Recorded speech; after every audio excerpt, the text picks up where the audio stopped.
नमस्कार दोस्तों, स्वागत है आपका इस सीरीज़ में जिसको हम कहते हैं थिंक अगेन। एक बहुत स्पेशल सीरीज़ है। जब हम लोग स्पिरिचुअल वीडियोस बनाते हैं तो माइंड को साइलेंट करने की कोशिश करवाते हैं, जो अपने आप में बहुत मुश्किल है और एक आध 2 सेकंड से ज़्यादा नहीं कर सकते। लेकिन थिंक अगेन एक बहुत सिंपल तरीका है अपनी लाइफ को या किसी भी चीज़ को दूर से देखने का। मैंने देखा है जब आप किसी सिचुएशन में फंसते हैं, कुछ करते हैं, तो उसमें फंस जाते हैं, उसमें घुस जाते हैं। जैसे अभी रिसेंटली आप लोगों का एग्ज़ाम की तैयारी करना है आप लोगों को। परसों नरसों श्रवण बेचारा फंस गया था अपने थॉट में, अभी भी शायद फंसा ही हो, शादी को लेकर, काम को लेकर। मैं अपने साथ भी देखता हूँ, जब किसी सिचुएशन में, किसी कंडीशन में हम बहुत घुस जाते हैं तो मन दलदल में चला जाता है। ऐसा लगता है कुछ रास्ता नहीं दिखाई दे रहा है। एक तरह से मन ओवर क्राउडेड हो जाता है। थॉट्स वही चलते रहते हैं। अगर चुप भी बैठे हैं, लोगों से बात भी कर रहे हैं, तब भी लगता है ऐसे भारी भारी सा लगता है। सोच नहीं पा रहे हैं, उसमें से बाहर नहीं निकल पा रहे हैं। इसलिए थिंक अगेन बाहर निकलने का रास्ता है। आज ही एक वीडियो मैं देख रहा था, अपना ही इसी सीरीज़ का, नहीं इससे पहले वाली सीरीज़ हिडन टैलेंट वाला। मैं उसको जब दोबारा सुन रहा था, मैंने खुद ही वीडियो बनाया है, और जब मैं दोबारा सुन रहा था तो मैंने बिकम स्पॉन्ज करके उसमें मैंने बात की थी कि आपको स्पॉन्ज की तरह बनना चाहिए। आसपास से नॉलेज एकदम अंदर में सोख लेना चाहिए, और जो भी दिमाग में कचरा है, मन में कन्फ्यूजन है, उसको बाहर फेंक देना चाहिए। ये बोलना तो आसान है, लेकिन होता नहीं है जब करना चाहें। मन में कचरा कचरा कचरा निकल ही नहीं रहा है। मेरे लिए थिंक अगेन या इस टाइप की बहुत गहरी बुक्स एक तरह से फ्लश का काम करती हैं, सफाई का काम करती हैं।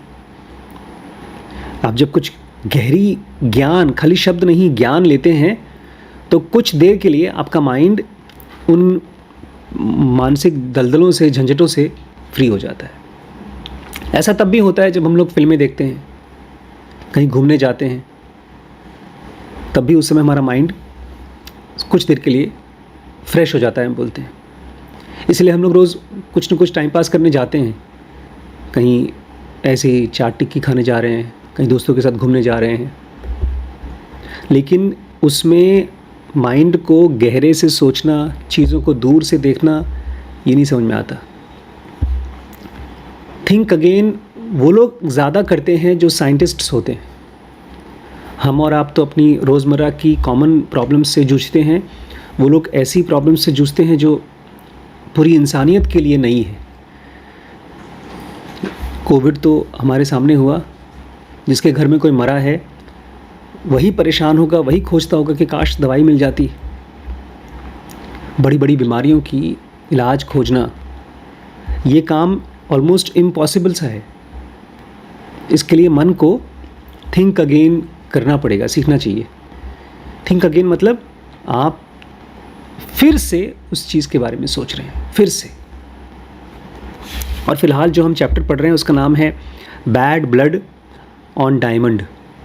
मतलब जो हीरा है हमारे अंदर में, जो गहराई या समझदारी है या अच्छाई है, उसके ऊपर एक बैड ब्लड, एक गंदा खून, एक गंदगी इकट्ठी हो गई है। तो इसमें जो गहराई है उसको तो हम बोलेंगे समझ। इस चैप्टर में हम सीखेंगे diminishing prejudice by destabilising stereotypes. आज का जो चैप्टर पढ़ेंगे उसका नाम है hate me out at the ball game. मुझे हेट करो बॉल गेम पे। एकदम टिपिकल कहानी है इंडिया पाकिस्तान की।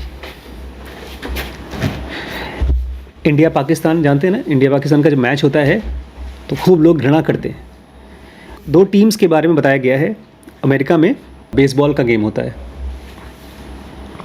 और इस बेसबॉल में दो टीम हैं, दोनों एक दूसरे को इतनी घृणा करती हैं जैसे इंडिया और पाकिस्तान। तो उस घृणा को थोड़ा हम आज देखेंगे, समझेंगे।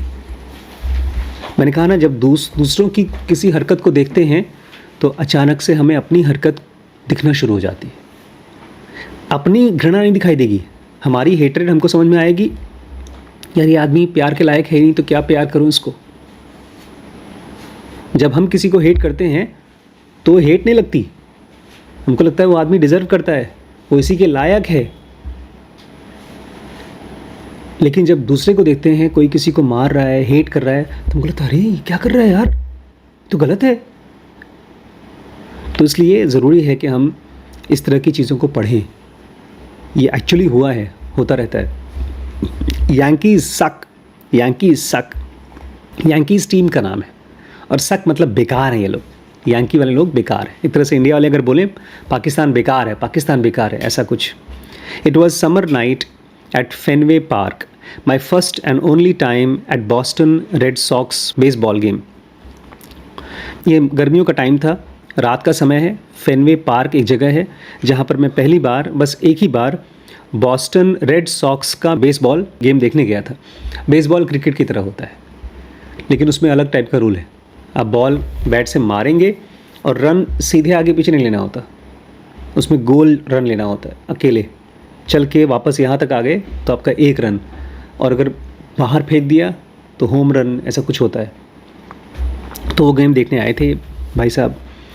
In the 7th inning without warning 37,000 people erupted into chant.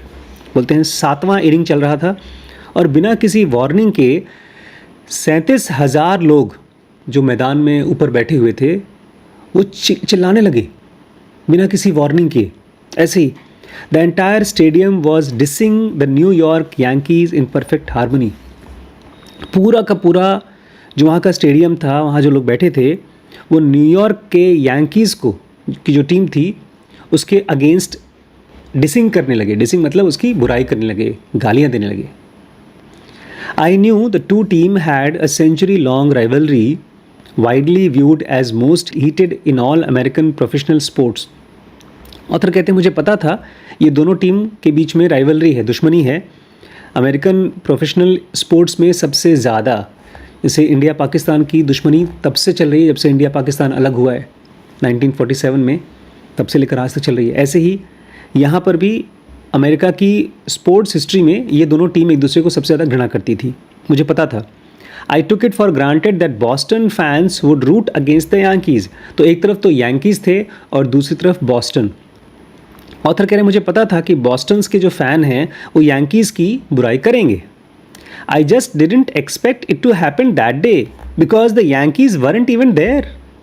लेकिन मुझे दिक्कत ये समझ में नहीं आ रहा था, आज क्यों चिल्ला रहे हो, क्योंकि आज के गेम में तुम जिसकी बुराई कर रहे हो तो यहाँ है भी नहीं। ये ऐसा है, समझिए, इंडिया और श्रीलंका खेल रही है और इंडिया वाले खड़े होकर बोले पाकिस्तान पाकिस्तान मुर्दाबाद, पाकिस्तान मुर्दाबाद। अरे पाकिस्तान खेल नहीं रही है और इंडिया वाले खड़े होकर किसकी बुराई कर रहे हो? अगर बुराई करनी है तो श्रीलंका की करो जिसके साथ खेल रहे हो। तो बोल रहे हैं आखिर क्यों चिल्ला रहे हैं लोग। The Red Sox were playing against the Oakland A's. यहाँ पर रेड सॉक्स वाले खेल रहे थे ओकलैंड एज के अगेंस्ट।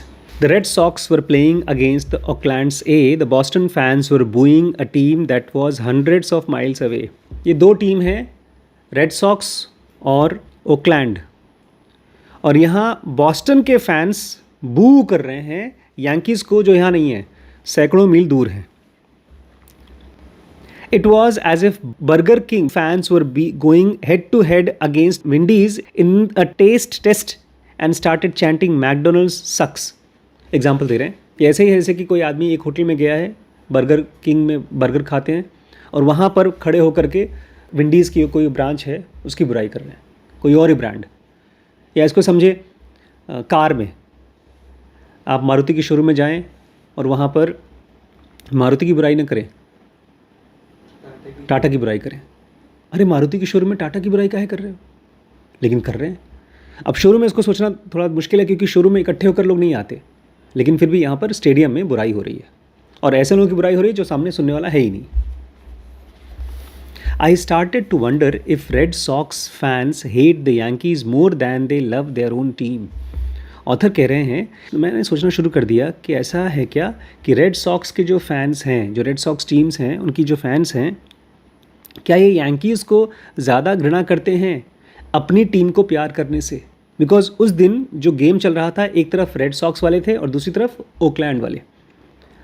मैं मान लीजिए रेड सॉक्स की तरफ से खेल रहा हूँ, मतलब उनका फ़ैन हूँ, और आप ओकलैंड ए की तरफ से, और मैं अपनी टीम रेड सॉक्स को जिंदाबाद खेलो खेलो उनको बोलने के बजाय यांकीज़ बर्बाद हैं, यांकीज़ बर्बाद है। भैया अगर तुम रेड सॉक्स को पसंद करते हो तो कम से कम रेड सॉक्स की बड़ाई करो। मैं अपने बेटे को बुलाकर ये बोलूँ कि अरे यार तुम्हारा जो है दुश्मन वो बेकार है, वो बेकार है, वो बेकार है। अरे वो बेकार है चाहे अच्छा है, तुम इसकी तो तारीफ़ करो। तो ऑथर कह रहे हैं मुझे समझ में नहीं आ रहा था क्या ये लोग अपनी टीम से को जितना प्यार करते थे उससे ज़्यादा दुश्मनों की टीम से घृणा करते थे। Boston parents have been known to teach the kids to flip the bird at the Yankees and detest anything in pin stripes and Yankees sucks is apparently among the most popular T shirt in Boston history। बाप रे बाप, ये जो बच्चे हैं ना, बच्चे अपने मर्जी से हेट नहीं करते थे, इनके माँ बाप और उनके माँ बाप हेट करते थे। माँ बाप बच्चों को सिखाया करते थे यांकीज़ की कपड़े कहीं दिखाई दे जाएं, यांकीज़ लोग कहीं दिखाई दे जाएं, उनको हेट किया करो। और सबसे फेमस टी शर्ट था यांकीज़ सक्स, मतलब वो टी शर्ट जिस पे लिखा रहता है यांकी बर्बाद हैं, वो टी शर्ट सबसे ज़्यादा लोग पहनते थे रेड सॉक्स वाले। मतलब प्यार नहीं, घृणा दिखाना है दुनिया को। When asked how much money it would take to get them to taunt their own team, Red Sox fan requested average $503। जब भी पूछा गया कि आप अपनी टीम की टॉन्टिंग करने के लिए, बुराई करने के लिए कितना पैसा लेंगे, तो उन्होंने कहा $500, $503। To root for Yankees they wanted more than $560। अपनी टीम की बुराई करने के लिए हम $503 लेंगे और सामने वाले की टीम यांकीज़ की बड़ाई करने के लिए हम $560 लेंगे। ये मैं समझ नहीं पा रहा था अभी, खैर देखते हैं। The feeling run so deep that neuro scientists can watch them light up people's mind when Red Sox fans see the Yankees fail. They show immediate activation in the brain region linked to the reward and pleasure। अरे बाप रे बाप, जब हम किसी को देखते हैं, अपने दुश्मन को देखते हैं, और जब वो हारता है और हमें खुशी मिलती है, वो खुशी कहाँ से शुरू होती है? हमारे बॉडी में कहाँ से शुरू होती है खुशी? ब्रेन से। और कैसे पता चलता है डॉक्टरों को? ब्रेन स्कैन से। डोपामिन रिलीज़ होता है, डोपामिन रिलीज़ होते समय जो केमिकल चेंज होता है उसको हम लोग एक फंक्शनल MRI नाम की बड़ी सी स्कैन मशीन होती है जिसको होते हुए देख सकते हैं आप। उनको दिखाओ, जैसे आप मुझे दिखाओ, मैं आपसे कहूँ कि मैं पाकिस्तान के लोगों को या मुस्लिम लोगों को हेट नहीं करता, लेकिन अगर मैंने उनको देखा, मैं एकदम मुंह बना चुप रहकर बिल्कुल नहीं दिखा रहा हूँ हेट्रेड और चुप हूँ, लेकिन मेरा ब्रेन दिखा देगा, मेरे ब्रेन में केमिकल चेंजेस दिखाई दे जाएगा। अगर है घृणा तो दिख जाएगा। ऐसे ही इन लोगों ने भी देखा, यांकीज़ फेल हो रहे हैं तो इस चीज़ को ब्रेन में देखा गया कि ब्रेन में लोगों को प्लेजर मिल रहा है, मज़ा आ रहा है। Those feelings extend well beyond Boston. In 2019 analysis of tweets, the Yankees were the most hated baseball team in 28 of the 50 US states. और ये चीज़ खाली बॉस्टन में जहाँ के ये लोग थे रेड सॉक्स वाले, खाली वही नहीं था।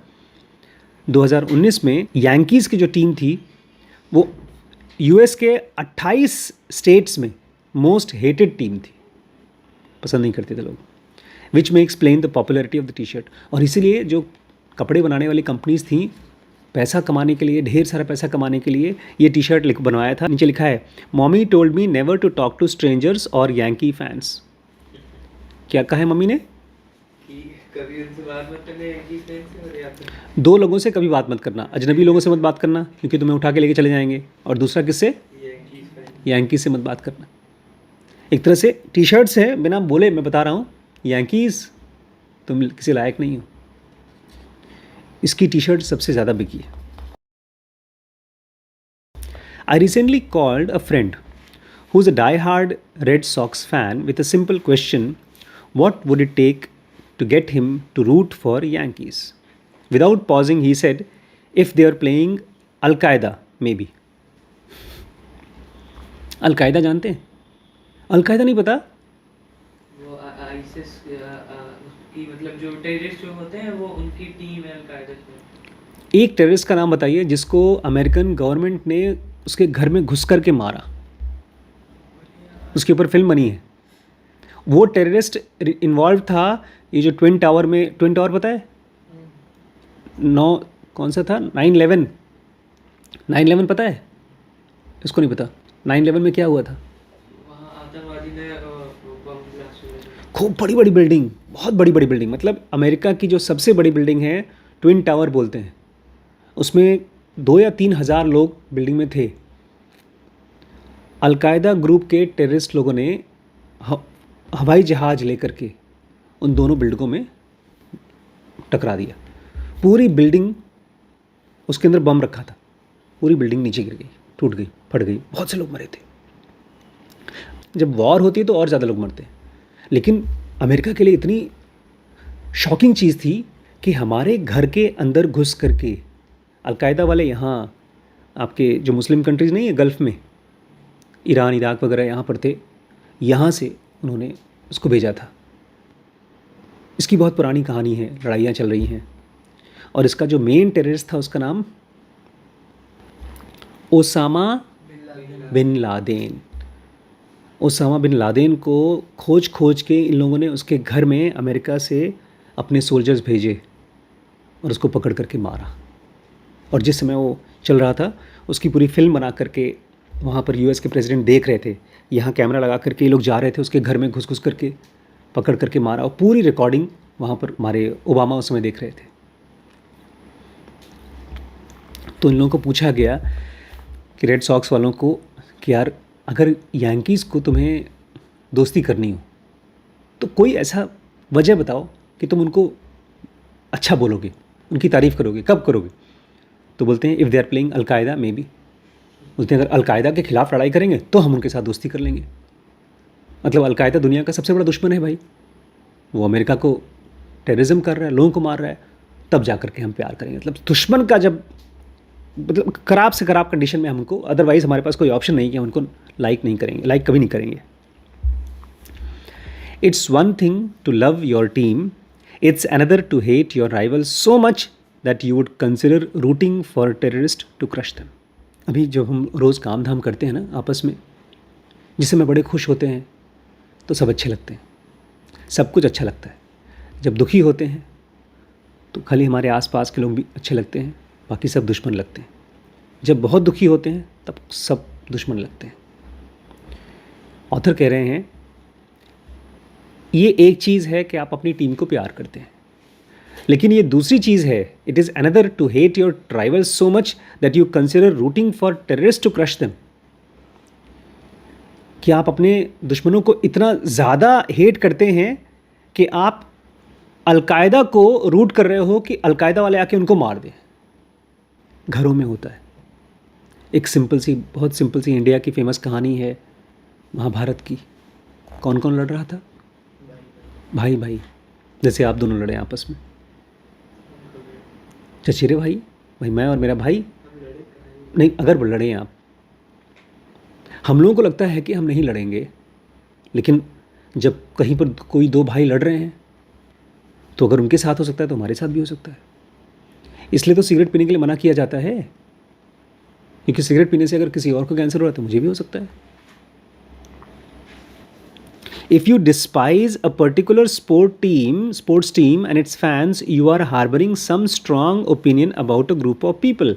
ऑथर कह रहे हैं अगर आप किसी खास स्पोर्ट्स टीम के लोगों को, टीम को भी नहीं, उनके फ़ैन को आप नापसंद करते हो, इसका मतलब आपका किसी खास ग्रुप ऑफ पीपल के लिए स्ट्रॉन्ग ओपिनियन है. बहुत स्ट्रांगली आप उनको दिमाग में ख़राब मानते हो. Those beliefs are stereotypes and they often spill over into prejudice. घरों में होता है. आप अगर मेरे घर में 24 घंटे बिताएं पापा मम्मी के साथ, मेरी मम्मी के साथ, तो देवांश को पता है क्या बोलेंगे वो? उनका बेटा, कविता का बेटा। और शिरीष को बोलेंगी मेरा पोता, मेरा बेटा। दोनों ही उनके सगे पोते हैं, सगे बेटे के बच्चे। ये माताजी इनको क्यों पसंद नहीं करती? क्योंकि वो इनकी माँ को पसंद नहीं करती। इनकी माँ को क्यों नहीं पसंद करती? क्योंकि वो चाहती थी वो मेरे पास काम करे, नहीं किया, अपने पति के पास चली गई। कुछ भी वजह हो, वो तो मेरी बीवी भी उनके साथ नहीं रहती, लेकिन फिर भी कुछ वजह निकाल करके एक को हेट कर रही है, एक को प्यार कर रही है। वो हेट्रेड इनको एकदम फील होती है ना?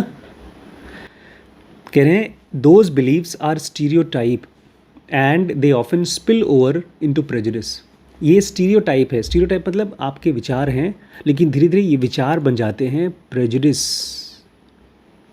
अब हम लोग मम्मी से ऐसे बात करते हैं ना, नॉर्मली बात करते रहते हैं, तो हम वो मान चुकी हैं कि भाई मैं अपने पोते को, मेरा पोता तो थोड़ी श्रीश है, बस। ये स्टीरियोटाइप बन गया प्रेजुडिस। स्टीरियोटाइप मतलब ठीक है, एक विचार है, थॉट है यार, कम पसंद करती हैं इसको। लेकिन जब ये चीज़ फिक्स्ड हो जाती है, मुझे याद है बचपन में इसको मारती भी ज़्यादा थी, इसको मारने जाती थी, हम लोग पकड़ लेते, नहीं मारती थी। खैर ये उनके पास रहा भी है, 4 साल रहा है, ये तो बचपन में कभी रहा नहीं। जो भी वजह हो, इसमें से समझिए स्टीरियोटाइप और प्रेजुडिस दोनों में से ज़्यादा खतरनाक कौन सा है? प्रेजुडिस। स्टीरियोटाइप और प्रेजुडिस। स्टीरियोटाइप मतलब हो गया कोई बूढ़ा आदमी है, खुसट आदमी, जो मानता है कि दहेज सही है। लेकिन अगर कोई आदमी, बूढ़ा आदमी जो मानता है दहेज सही है, वो दहेज की वजह से शादी ही न करे, मतलब गया मंडप में और उसने मांगा है 10 लाख रुपए दहेज, और वो शादी नहीं करे, या शादी करके अपनी बहू को ले आए घर पे और उसको ताड़ना देता रहे, डांटता रहे, मारता रहे, तो वो हो गया प्रेजुडिस। ठीक है, अगर मान लीजिए मैं बूढ़ा आदमी हूँ, मैं मानता हूँ दहेज लेना चाहिए, कोई बात नहीं, दहेज में कुछ पैसा आ जाता है तो क्या बुरा बात है। जैसे नहीं, आमतौर पे लोग कहते हैं कि शादी में अगर लड़की वाले दे दें तो हम मना नहीं करेंगे, हम मांगेंगे नहीं अपने मुंह से। ऐसे शरीफ लोग जो स्टीरियोटाइप्ड हैं वो करते हैं। मुझसे जब मेरी शादी थी तो मेरे ससुर जी मेरे घर पे आए शादी से पहले, तो मेरे चाचा जी ने, दिनेश चाचा ने बोला, उनसे पूछो दहेज कितना देंगे। मैंने कहा दहेज क्यों लूँगा मैं, मुझे इतनी अच्छी बीवी मिल रही है, कल दहेज बोल दूँ शादी करने से मना कर देगी तो, बड़ी मुश्किल से तो मैंने उसको अपना गर्लफ्रेंड बनाया था और शादी कर रहा हूँ। तो बोलते खानदान का नाक एकदम काट देगा, 20-30 लाख रुपए तो दहेज मिल ही सकता था। मैंने कहा 1 रुपये दहेज नहीं लूँगा। ये हमारी रिम्पी की पहले से बात हो गई थी कि दहेज वहेज नहीं लेंगे। तो मैं एकदम क्लियर था कि मुझे दहेज नहीं चाहिए। लेकिन वहीं नॉर्मल लोग, जो स्टीरियोटाइप लोग हैं, वो लोग न्यूट्रल होते हैं, मिल जाए तो ठीक, नहीं मिला तो लड़की ठीक। लेकिन प्रेजुडिस वाले क्या करते हैं, नहीं मिलेगा तो शादी तोड़ देंगे। एक अभी फिल्म आई थी, उसमें एक लड़का था, उसकी शादी हो चुकी थी और उसका गौना होने वाला था। गौना समझते हैं? शादी के बाद एक और सेरेमनी होती है, गौना, तब घर पे लाते हैं। शादी के बाद वो जो लड़का था उसका सिलेक्शन हो गया किसी गवर्नमेंट जॉब में। अब बाप बोलता है दहेज दो इतना, तब हम तुमको लाएंगे। और शादी हो गई, अपनी बीवी से ये बातचीत करता था, उससे जगह मिलता था, प्यार करता था उससे, और बाप मार मार के यहाँ पर बैठा रखा है, वो लड़की नहीं आएगी हमारे घर पे। वो तो उसको बीवी मान चुका है, बीवी उसको पति मान चुकी है। फिर जो पुलिस केस किया है उस लड़की ने, और एक वकील की मदद से जेल में डालने हो गया, तब माफ़ी वाफ़ी मांगी और उनको गौना हुआ इनसे। किसी फिल्म नहीं, यहाँ के उसका था, एक सीन था सीरीज़ का ऐसा, लेकिन होता है, अक्सर होता है। तो ये है प्रेजुडिस। और ये प्रेजुडिस ये मत मान के चलेगा कि हमारे अंदर नहीं होगा। हमारे अंदर केवल तभी नहीं होगा जब हम एकदम क्लियरली स्पिरिचुअल रास्ते पे चल रहे हैं। प्रेजुडिस केवल रमन महर्षि जैसे लोगों की लाइफ में नहीं होता बस, अदरवाइज सबके लाइफ में होता है, क्योंकि प्रेजुडिस एक ऑटोमेटिक रिजल्ट होता है। आप धूप में हैं, आज मैं धूप में गया था, बैंक गया था, मेरा हाथ जल रहा था, पैर जल रहा था, मैं सोच रहा था क्यों चप्पल पहन के गया, जूता पहन के आना चाहिए था। तो आप घूमते हैं, धूप में घूमते हैं, तो जब बॉडी सूख जाती है धूप में, ऐसे ही जब आप कहीं किसी को देखते हैं तो वहाँ से आपको मिलता है एक थॉट और दूसरा इमोशन, और ये इमोशन बनाता है प्रेजुडिस। जहाँ पे आपको अच्छा फीलिंग आएगी, दहेज मिलना एक अच्छा इमोशन है यार। बचपन में मुझे याद है, कहीं जाओ मामा नाना के घर पे, कुछ पैसे मिलते थे, 100 200 500 रुपये, अच्छी खुशी मिलती थी। आजकल उसके खूब वीडियो बनते हैं, ये लोग नानी को बोल रहे हैं नानी हम जा रहे हैं, नानी बोलती है जाओ, जा रहे हैं नानी हम जा रहे हैं, बोलती है जाओ, 10 बार बोलेंगे जा रहे हैं, कब तक नहीं, जब कब तक बोलते रहेंगे, जब तक नानी पैसा ना दे दे। तो ये चीज़, जब तक नानी के पास पैसा है तब तक तो अच्छा लग रहा है, करोड़पति नानी है, लेकिन नानी गरीब है, उसके पास नहीं है पैसा, तब ये प्रेजुडिस हो गया। आपको इसकी चिंता नहीं है कि उसके पास पैसा है कि नहीं, क्योंकि जब वो पैसा देने वाले जब पैसा नहीं दे पाते हैं तो उनको कितना ख़राब फील होता है। आपका नॉर्मल स्टीरियोटाइप बन जाता है प्रेजुडिस, और इसको साफ करना होता है। The stronger your attitudes become the less likely you are to rethink them. Author कह रहे हैं जितना मजबूत आपका एटीट्यूड हो जाता है, दुश्मनी हो जाती है, उतना ही कम आप उसको रीथिंक करते हैं, दोबारा सोचते नहीं हैं। आज मेरी मम्मी बिल्कुल नहीं सोचती कि मेरे शब्दों से मेरे पोते को कैसा फील होता होगा, बिल्कुल नहीं सोचती। अभी आज मैं सरपंच के यहाँ गया था, बोल रहे थे यहाँ का जो मिनिस्टर था टेनी, वो हारा क्यों, क्योंकि यहाँ के जो बाकी विधायक वगैरह थे और भी जो लोग काम धाम करते थे पार्टी में, वो उन्हीं को गाली देता था, उनके घर वाले आकर के गाली देते थे। गाली क्यों देते होगे, कि किसी वजह से आपके मन में उनके लिए एक घृणा होगी, किसी को पसंद नहीं आता घृणा। The stronger your attitudes become the less likely you are to rethink them. जितना मजबूत आपका एटीट्यूड हो जाता है उतना ही कम आप उसको रीथिंक करते हो।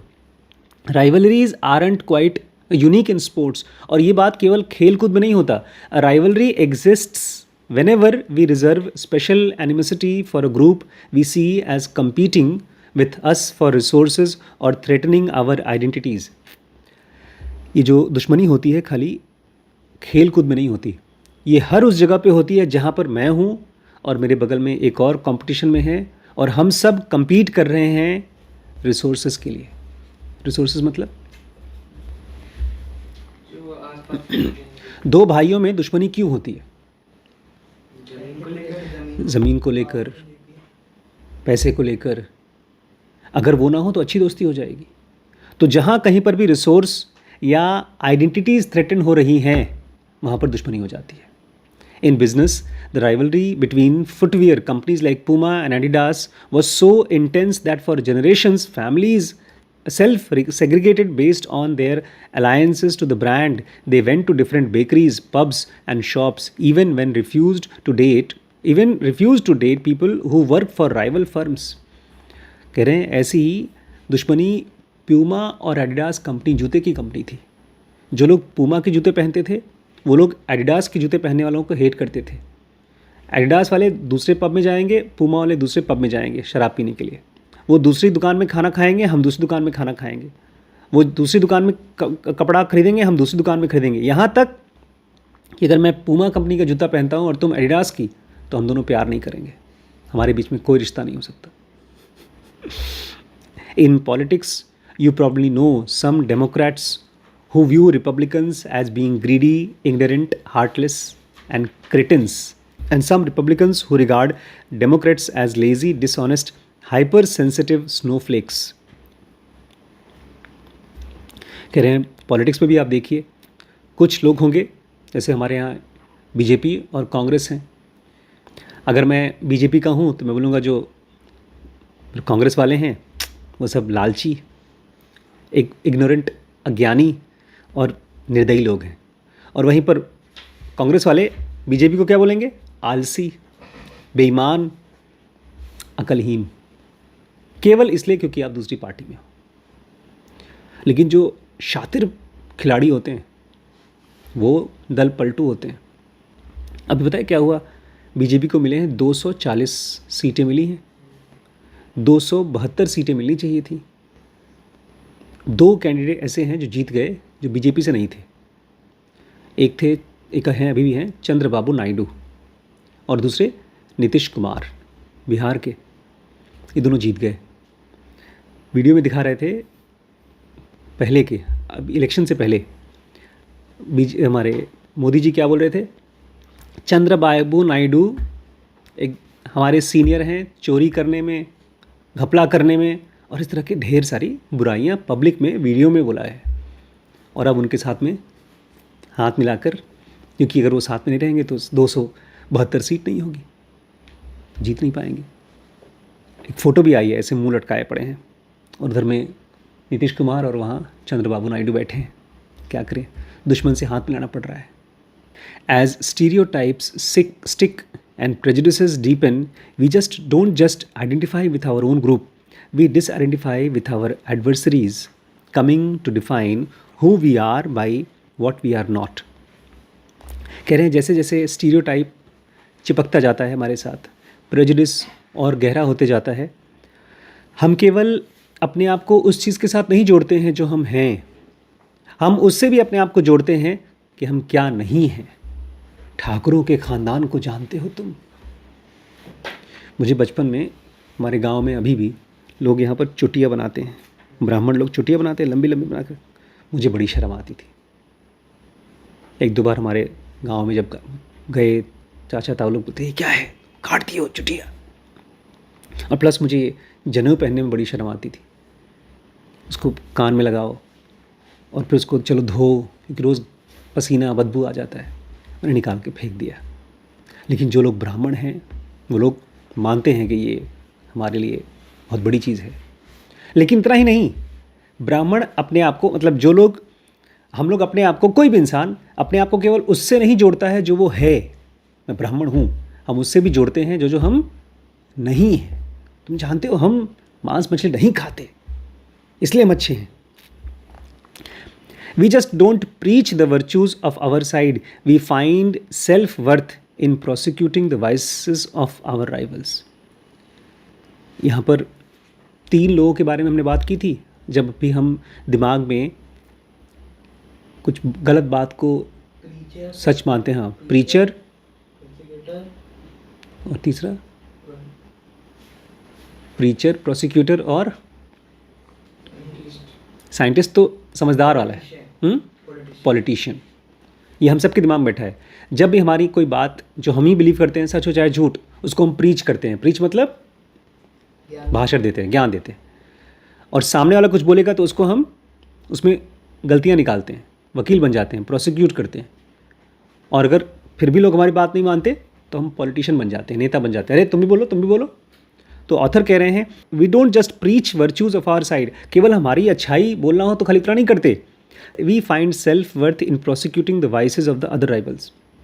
हम सामने वाले की बुराइयां करके भी अपनी वर्थ को, अपनी कीमत को बढ़ाने की कोशिश करते हैं। यही तो किया इस इलेक्शन में। मोदी जी ने बहुत बड़े बड़े ब्लंडर किए।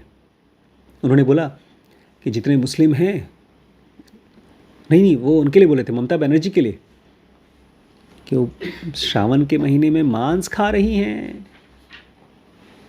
ममता बनर्जी वहाँ पर पब्लिक को बोलती है, हम मांस न खाएं तो क्या खाएं, दाल खाएं, ये हमारा खाना है, तुमको नहीं खाना तो मत खाओ, हमारे खाने को बुराई क्यों कर रहे हो?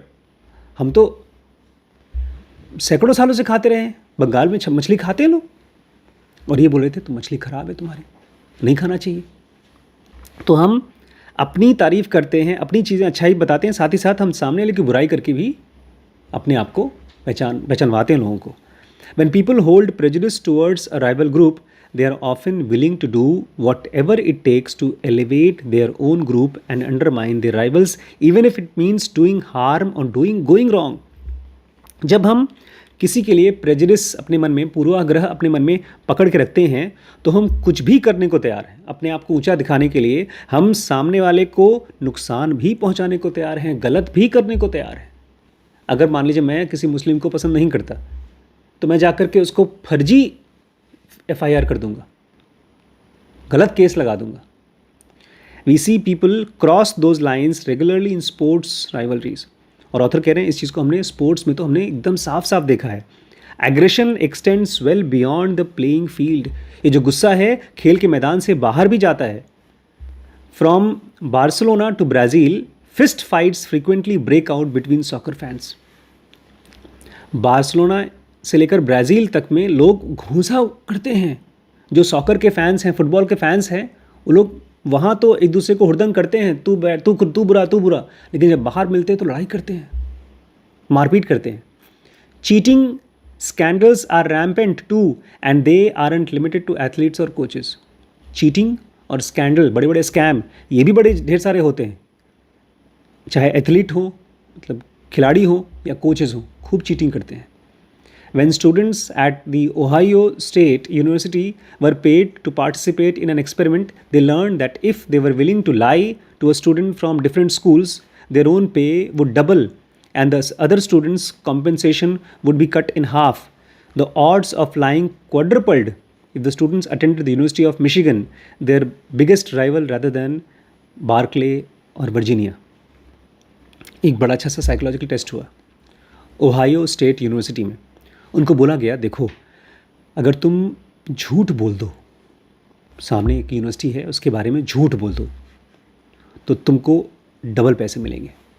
जैसे मान लीजिए ये दोनों दूसरे स्कूल में पढ़ते हैं, ये पढ़ते हैं DPS में, ये पढ़ते हैं स्कॉलर्स वर्ल्ड में। इनको स्कूल वाले बोलते हैं अगर तुम लोग कंपटीशन में जा रहे हो, तुम खाली यहाँ जाके बोल देना कि उनके स्कूल के सारे बच्चे फेल हुए हैं। तुम्हें कैसे पता? हमने अखबार में पढ़ा है। एकदम झूठ। टीचर उनको बोले और तुम अगर झूठ बोलोगे तो तुमको जो पैसे मिलेंगे वो डबल हो जाएंगे। दूसरे स्कूल के बारे में, मतलब इनके स्कूल के बारे में, हो सकता है लड़का झूठ बोले चाहे ना बोले, लेकिन अगर दुश्मन के स्कूल के लोग हैं तब सबसे ज़्यादा बच्चे झूठ बोलने को तैयार थे। उसमें डबल फायदा क्या? पैसा मिलेगा, नाम भी खराब हो रहा है। एक तो पैसा मिल रहा है, नाम किसका खराब हो रहा है? वो तो हो ही रहा है, लेकिन मुझे मज़ा भी आ रहा है।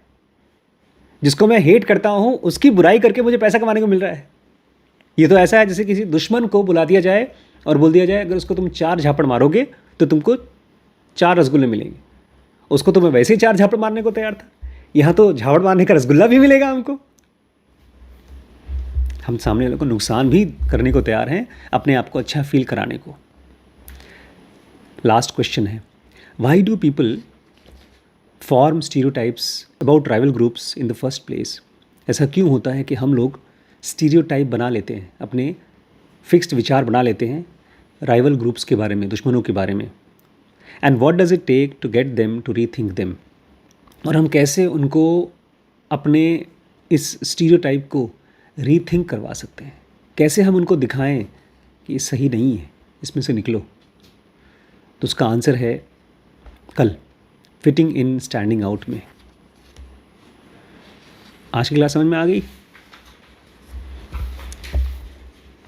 ये नॉर्मली हम सब अपने घर में देखते हैं, घर परिवार में रोज़ देखते हैं, लेकिन जो लोग इससे ऊपर उठ पाते हैं वो लोग खाली घर की लड़ाइयों से ऊपर नहीं उठते, वो लोग अपने दिमाग की लड़ाई से ऊपर उठते हैं। क्योंकि जब आप दिमाग से फ्री होते हैं तो आप नया नया सोच पाते हैं।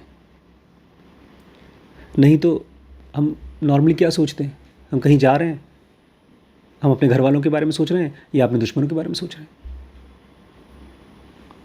मान लो मेरी बेटी से लड़ाई हुई, अब मैं उसी के बारे में सोच रहा हूँ। मुझे सोचना चाहिए अपने बिजनेस के बारे में, कोई नया इनोवेशन करने के बारे में, ध्यान करने के बारे में, और मैं सोच रहा हूँ अपनी बेटी के बारे में। इसलिए तो अर्जुन को कृष्ण क्या बोलते हैं, लाभ और हानि की बियॉन्ड देखो। ऐसे तो लाभ मतलब फ़ायदा और हानि मतलब नुकसान, इसके बियॉन्ड देखो। उस स्टीरियोटाइप के बियॉन्ड देखने के लिए कह रहे हैं। प्रेजुडिस से फ्री होने के लिए कह रहे हैं। आखिर हम लोग प्रेजुडिस क्यों बनाते हैं वो कल देखेंगे। इसमें एक शब्द था रैम्पेंट, रैम्पेंट, उसका मतलब क्या होता है? बहुत ज़्यादा फैला हुआ है। अच्छा, जैसे कोविड रैम्पेंट था उस समय, बहुत तेज़ी से फैल रहा था। तो कल पढ़ेंगे fitting in and standing out के ज़रिए ये समझें कि क्यों हमारे मन में स्टीरियोटाइप बनता है और कैसे उसको हम कम कर सकते हैं। किया है लोगों ने। आज दुनिया 100 साल पहले से कम स्टीरियोटाइप है। आज हिंदू मुस्लिम में शादी होती है, गवर्नमेंट ने रूल बना दिया है, एक लड़का लड़की अगर आपस में शादी करना चाहती है तो उनकी फ्रीडम है। 100 साल पहले ऐसा नहीं था, गवर्नमेंट भी अलाउ नहीं करती थी ये सब। बल्कि आज ही हम इनके मैथ्स की इंग्लिश की किताब में पढ़ रहे थे, नहीं हिस्ट्री में, फ्यूडलिज़म के बाद आया नेशनलिज़म। फ्यूडलिज़म मतलब जहाँ राजा हुआ करते थे, और नेशनलिज़म मतलब जहाँ देश हुआ करता था। नेशनलिज़म फ्यूडलिज़म से कम स्टीरियोटाइप है। आज की बड़ी बड़ी कंपनीज़, उनका ऑफिस इंडिया में भी होता है, जापान में भी होता है, अब अफ्रीका में भी होता है। पहले ऐसा नहीं होता था। ये अंग्रेज़ आए थे, वो पैसा कमाने के लिए बॉर्डर क्रॉस करके जाते थे, सब जगह से कमा के लाते थे। तो अगर आपको अपने घर में शांति चाहिए तो उसके लिए तो ठीक बात है, सही है, आपको फ्री होना पड़ेगा प्रेजुडिस से।